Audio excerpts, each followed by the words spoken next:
चलो hello, very good evening. आज इस पर्टिकुलर वीडियो लेक्चर में हम लोग हिडन एडजस्टमेंट्स के बारे में पढ़ने वाले। स्टूडेंट्स लोग के लिए हिडन एडजस्टमेंट सबसे डिफिकल्ट होता है बिकॉज उनको नॉर्मल एडजस्टमेंट्स तो पता ही होते ही हैं, लेकिन हिडन एडजस्टमेंट ऐसे होते हैं ना जो ट्रायल बैलेंस के अंदर मौजूद होते हैं, जो अपने को पता ही नहीं चलता है कि हाँ इसका भी कुछ हो सकता है।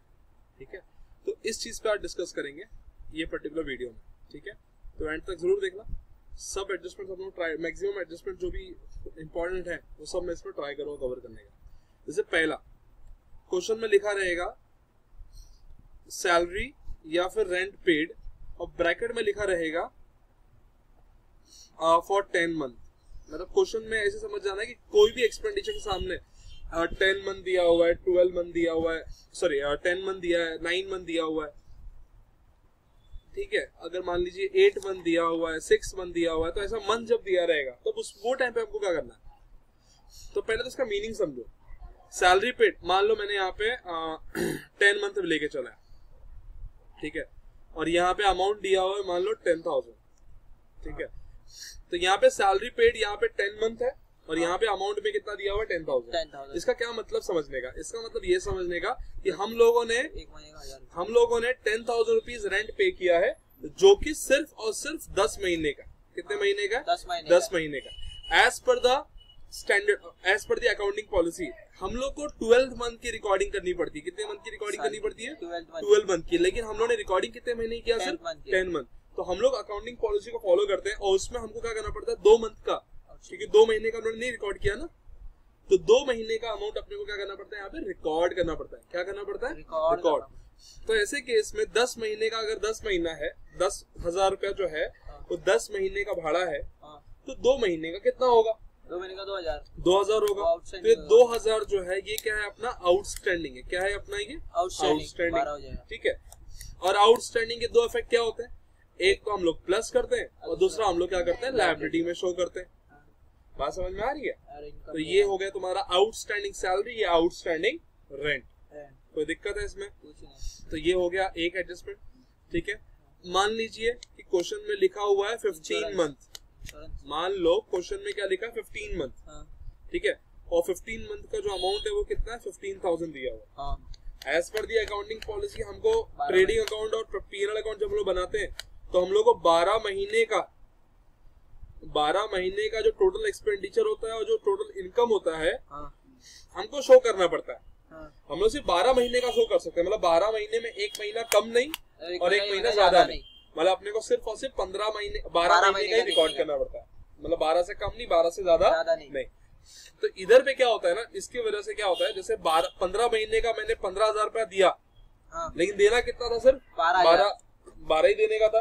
हम लोग रिकॉर्डिंग भले अपन ने 15,000 पेमेंट कर दी है, अब सामने वाले से मांगने नहीं जाएंगे अपन कि भाई 3 महीने का मेरे को दे दे रिफंड। नहीं, ऐसा नहीं होता। भले तुमने 3 महीने का एक्स्ट्रा दे दिया, तो उसका एंट्री यहाँ पे अपने को पास करना पड़ता है। प्रीपेड। हाँ, वो अपने लिए क्या होता है? प्रीपेड। वो अपने लिए क्या होता है? एडवांस होता है वो अपने लिए, बिकॉज हमको पे करना था सिर्फ 12 महीने का ही। रिकॉर्डिंग अपने को सिर्फ 12 महीने का दिखाना है। अपने उनने 3 महीने का एक्स्ट्रा देके रखे जो एक्स्ट्रा देके रखे वो अपने लिए क्या हो जाएगा? एडवांस। क्या हो जाएगा वो अपने लिए? एडवांस। कितना एडवांस है 3 महीने का? 3,000 रुपया।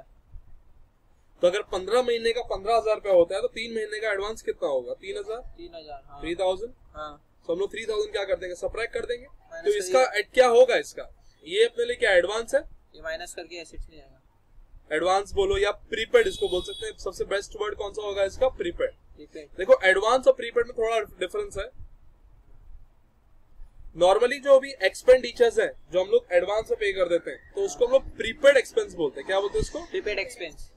और जो भी इनकम हम लोगों ने एडवांस में रिसीव कर ली है, कोई भी इनकम जो हम लोगों ने एडवांस में, जैसे मान लो मेरे को यही साल का फीस मिलना था, लेकिन बच्चों ने मेरे को 2 साल का फीस एक साथ दे दिया, तो वो मेरे लिए क्या हो गया? Advance income. क्या हो गया वो? Advance income. यहाँ पे मिस्टेक क्या करते ज्यादा कर लोग कि मिस्टेक ये करते हैं कि वो एडवांस ना लिख के प्रीपेड इनकम रिकॉर्ड कर देते हैं। हाँ, जैसे मेरे को फीस मिली तो मैं क्या रिकॉर्ड करूंगा? Prepaid fees. तो प्रीपेड नाम का कोई वर्ड नहीं होता। प्रीपेड वर्ड जो है ना किसके लिए यूज होता है? एक्सपेंडिचर के लिए। किसके यूज होता है? एक्सपेंडिचर के लिए। ठीक है,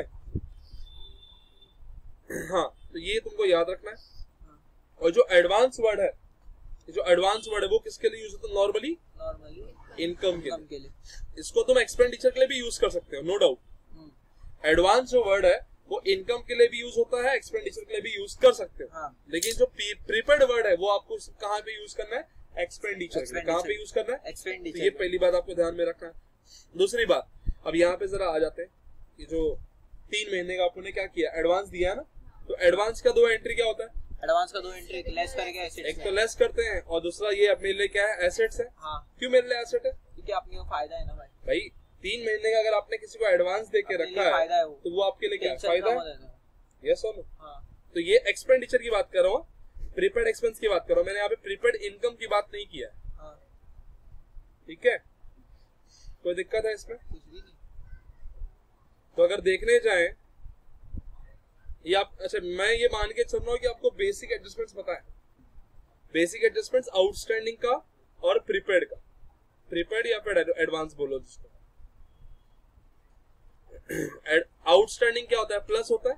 आउटस्टैंडिंग प्लस होता है। और ये जो प्रीपेड होता है या एडवांस होता है वो क्या होता है? माइनस होता है। और ये बैलेंस शीट है ना तुम्हारे सामने? हाँ। ये बैलेंस शीट में ये लायबिलिटी साइड है और ये एसेट साइड है। एसेट साइड है। हाँ। तो लायबिलिटी साइड पे क्या रिकॉर्ड करते हैं? एसेट साइड पे क्या रिकॉर्ड करते हैं?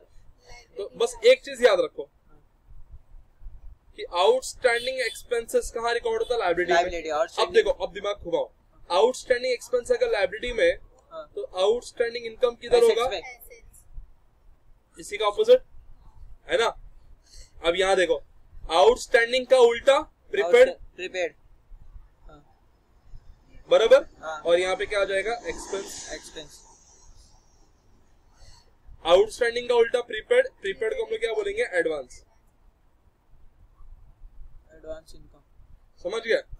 तो ऐसे याद रखो कि कौन एसेट्स पे जाएगा और कौन लायबिलिटी में जाएगा। समझ रहे हो? Advance income.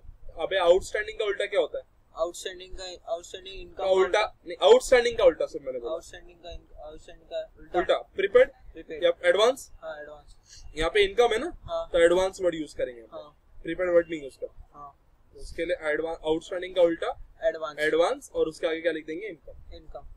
मतलब इसका उल्टा नहीं लेना एक्सपेंस का, इनकम का। आउटस्टैंडिंग का आउटस्टैंडिंग, प्रीपेड का ऐसा, प्रीपेड का एडवांस, बराबर।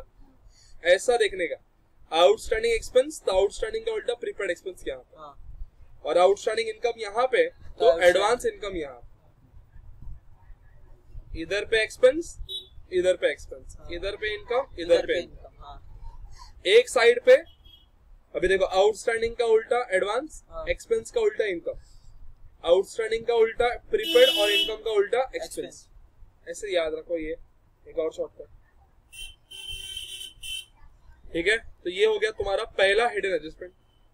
तो क्या करना है, कैसे करना है, तुमको पता होना चाहिए।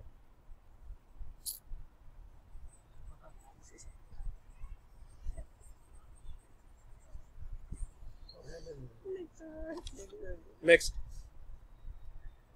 मान लो कि एक ऐसी एडजस्टमेंट तुम्हारे सामने रखता हूं मैं, इंश्योरेंस प्रीमियम। इंश्योरेंस प्रीमियम, ठीक है। मान लो paid for 1 year ending on 31 March, ending on 30 June. आपका अप्रैल में मार्च एंडिंग होता है ना, यहाँ पे क्या है 30 जून तक का आपने पे करके रखा। ठीक है, अब बेसिकली आपने पे कितना करके रखा है, जैसे मान लो कि आपने कितना 12,000 पे करके रखा है। कितना पे करके रखा है? 12,000। अब देखो, आपने इंश्योरेंस कितने साल के लिए लिया? 1 साल। 1 साल, बराबर। कब के लिए लिया? 1 साल के लिए। और वो 1 साल एंड कहाँ पे हो रहा है? 38 जून को। कब एंड हो रहा है? 38 जून को। इसका मतलब आपका जैसे 2020-21 का फाइनेंशियल ईयर है। कौन सा फाइनेंशियल ईयर है? 2021। ठीक है, आपका ईयर स्टार्ट कब होता है? अप्रैल से। एंड कहाँ पे होता है? मार्च में।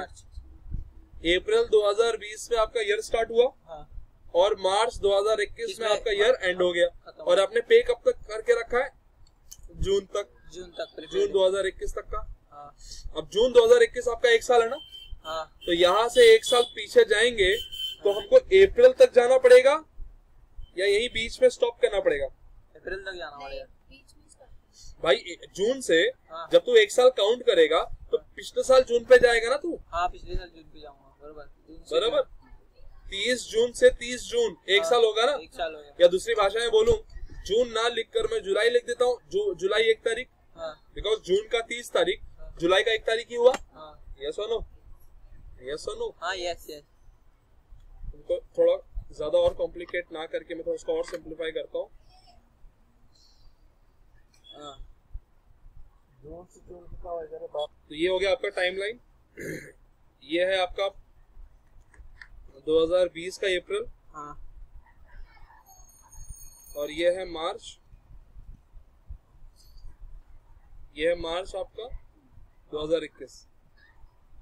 ठीक है, मतलब जनवरी से ही 2021 लग जाएगा। मार्च में आपका ईयर एंड होता है। हाँ, और आपने इंश्योरेंस का पेमेंट कब तक करके रखा है? 30 जून तक का, मतलब यहाँ तक का इंश्योरेंस पेड है।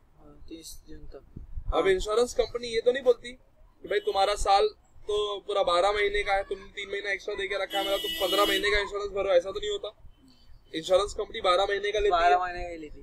अच्छा मान लो, जस्ट एक एग्जांपल मान लो कि तुमने इंश्योरेंस तुमने इंश्योरेंस कब लिया?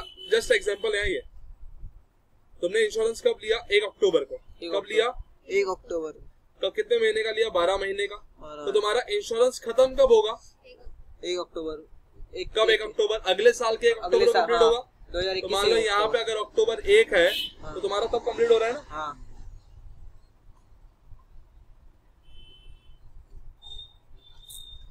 तो उसी तरह से हमने इंश्योरेंस कब लिया? हमने इंश्योरेंस हमको नहीं पता हमने कब लिया, लेकिन हमको ये पता है कि वो कंप्लीट कब हो रहा है।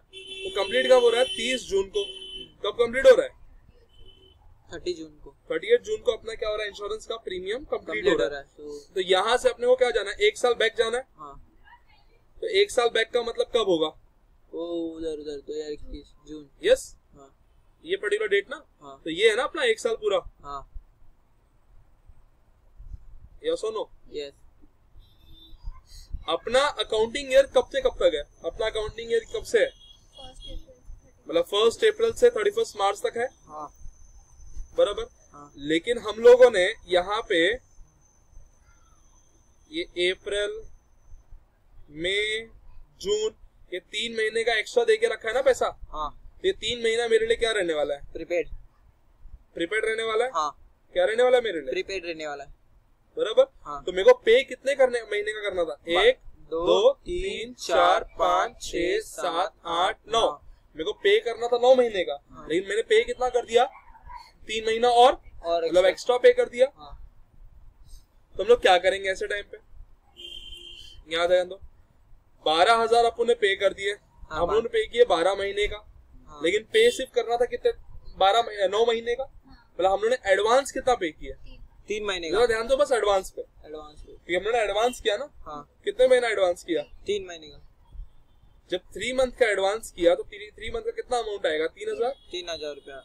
तो हमारा एडवांस में कितना दिखेगा? सिर्फ 3,000 रुपया दिखेगा। हाँ। तो हम लोग क्या करेंगे? इसको माइनस कर देंगे 3,000। तो और ये क्या प्रीपेड एक्सपेंस है या इनकम है? एक्सपेंस है। तो एक्सपेंस का दूसरा क्या होता है? एसेट्स होता है। और एसेट्स को रिकॉर्ड कर देंगे 3,000 रुपया। हाँ। समझ रहे हैं बात? हाँ। ठीक है। नेक्स्ट मान लो कि एडवर्टाइजमेंट का एक्सपेंडिचर।